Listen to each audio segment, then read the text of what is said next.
tout le monde, je suis vraiment ravie de vous retrouver pour cette nouvelle création pour Crazy Little Craft. J'ai commencé par découper cette chute de papier, donc c'est du Nina Desert Storm. Il me restait cette bande qui faisait 3,5 tout pile en inch de largeur. J'ai donc tout naturellement découpé des petites bandes de 2,5 pour faire des ATC.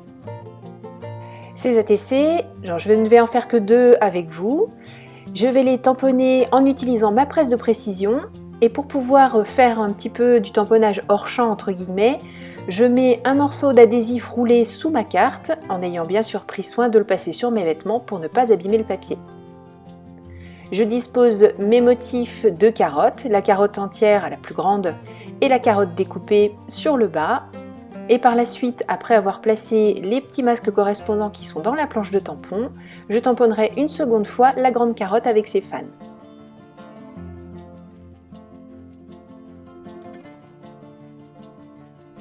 Pour l'encre, j'utilise la Memento. Je vais faire une mise en couleur au polychromos. Au début, je pensais éventuellement utiliser la solution de mélange pour créer une couleur et finalement pas du tout, mais au cas où, j'ai préféré prévenir et utiliser la bonne encre. Et pour nettoyer mes tampons, comme j'utilise la Memento, j'utilise tout simplement un chiffon qui ne fait pas de fibre, oui, qui ne fait pas de peluche, et puis de l'eau. Cette deuxième carotte, je veux également la protéger. Je prends donc une chute de papier de masquage. Je la positionne sur mon tampon que je n'ai pas encore nettoyé. Le reste d'encre est largement suffisant pour pouvoir faire un masque. Et bien sûr, je le découpe en mordant bien sur le petit trait noir, pas trop non plus, mais à peu près à mi-chemin sur l'épaisseur du trait noir. De cette manière, mon motif sera bien protégé. Et je vais pouvoir passer à la mise en couleur du fond avec les Distress Oxide. J'ai choisi que mon fond soit principalement vert, quand bien même les fans seront vertes par la suite. De cette manière, je ne multiplie pas trop les ambiances colorées sur cette petite ATC. Je passe d'abord le coloris Maude Lawn en prenant bien soin de passer dans le moindre petit espace laissé libre avec le papier Nina Desert Storm. Et là vous vous dites, je vois pas l'intérêt d'avoir pris le Desert Storm si c'est pour tout cacher par la suite. C'est pas complètement faux, mais en même temps, les couleurs ne sont pas les mêmes que si j'avais utilisé du papier blanc par exemple. Faites l'essai chez vous, vous verrez que forcément il y a quand même une petite transparence de l'encre, quand bien même ce sont les oxydes, et ça change légèrement le coloris final. Et puis comme je vous l'ai dit au début de la vidéo, de toute façon j'utilisais une chute, j'avais pas spécialement choisi de travailler avec un coloris craft. Pendant que je papotais, j'ai placé le mustard seed. Et maintenant, je mets quelques petites gouttes d'eau que je laisse agir. J'enlève ensuite le surplus avant de décoller précautionneusement mes petits masques pour pouvoir les réutiliser la prochaine fois. Pour la mise en couleur, comme je vous l'ai dit tout à l'heure, j'ai choisi les polychromos. Je suis restée dans des tonalités très carottes, des oranges et des verts. Un premier passage très léger avec le coloris le plus clair dans les oranges.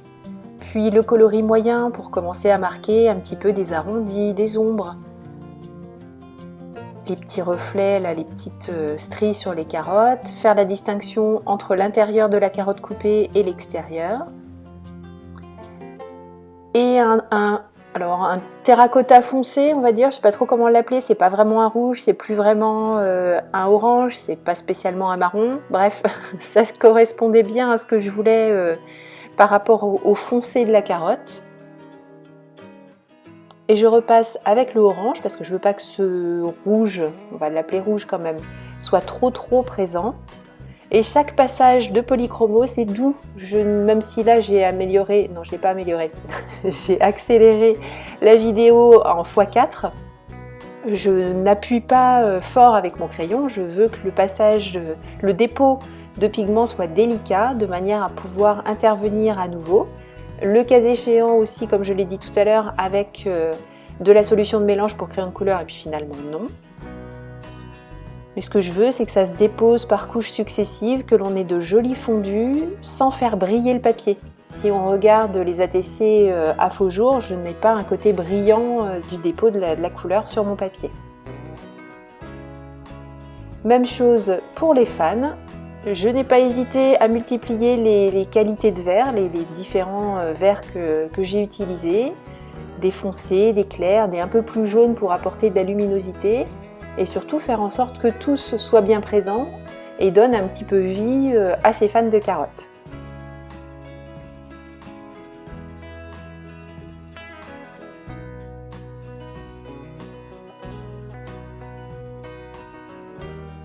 Une fois ma colorisation terminée, je me dis que pour faire le tour, puisque maintenant nous avons des tampons frise et coin, je vais tamponner mes igouigouis au lieu de les faire à la main.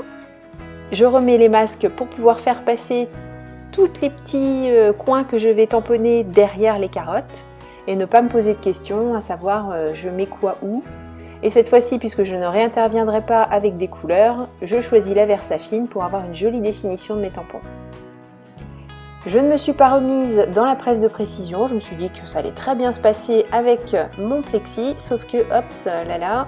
Bon, pour éviter de faire des bêtises, en fait, j'enlève l'encre sur ce qui est déjà présent, je ne garde, on le voit bien là, que l'angle que je repositionne, et de cette manière, j'ai fini de refaire mon tamponnage sans être obligée de sortir les outils de positionnement divers et variés, mais tout simplement en utilisant mes yeux. Je peux à nouveau et cette fois définitivement enlever les masques et je mets le sentiment qui est extrait de la planche Salutations. Pour la seconde ATC, puisque effectivement finalement je n'en ai fait que 2, enfin en tout cas pour le moment, j'ai choisi cette fois-ci d'utiliser les pommes. Et je vais la réaliser exactement sur le même principe, en mettant mes motifs, en utilisant le masquage, en faisant un fond à la Distress Oxide et une mise en couleur au Polychromos.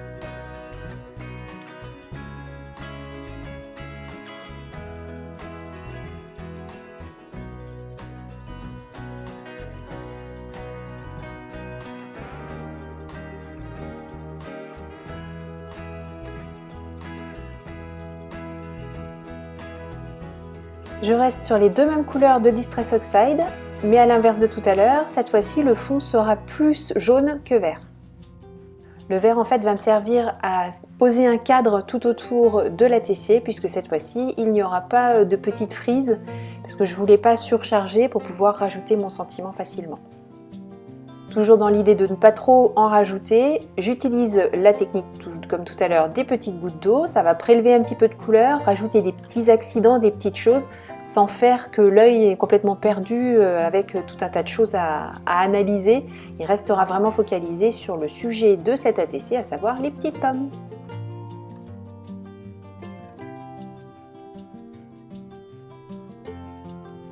Et comme tout à l'heure, mise en couleur avec les Polychromos, cette fois-ci dans des tonalités de rouge. Comme tout à l'heure, je pose une couleur principale, je l'éclaircis à certains endroits et je la fonce à d'autres avec des crayons différents. Et vous voyez, je fais quelque chose de très très léger. J'essaie de faire en sorte qu'on ne voit pas trop mes traits de crayon. Voilà, bien sûr, la vidéo est accélérée à ce moment précis 6 fois la vitesse normale. Mais vous avez compris le principe, hein, il faut y aller doucement et apporter vraiment le remplissage, ce côté velouté avec les différents passages et pas en appuyant comme une brute sur son crayon, ça sert absolument à rien. Et comme tout à l'heure, du plus foncé pour marquer les ombres et les arrondis, je réinterviens avec la première couleur pour fondre les transitions, faire en sorte que tout soit le plus neutre possible, qu'on ait l'impression d'un seul et même passage de couleur. Et du plus clair, cette fois-ci pour marquer un petit peu la provenance de la lumière et faire en sorte, en fait, en jouant avec ces trois finitions différentes, de donner une idée du volume de la pomme.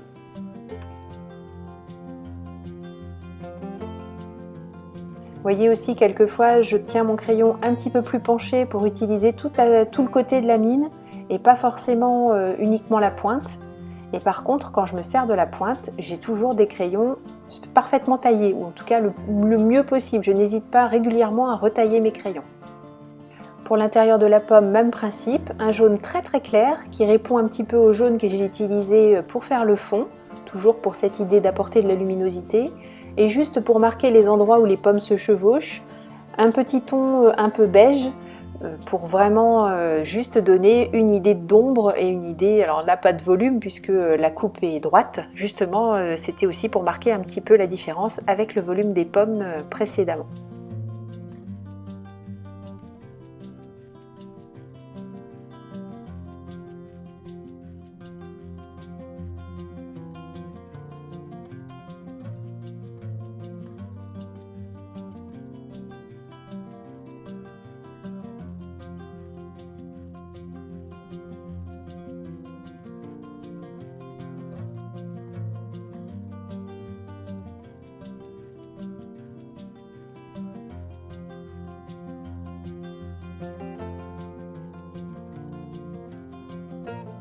Et pour le sentiment, toujours la planche salutation, et cette fois-ci je vais tamponner des bisous tout doux.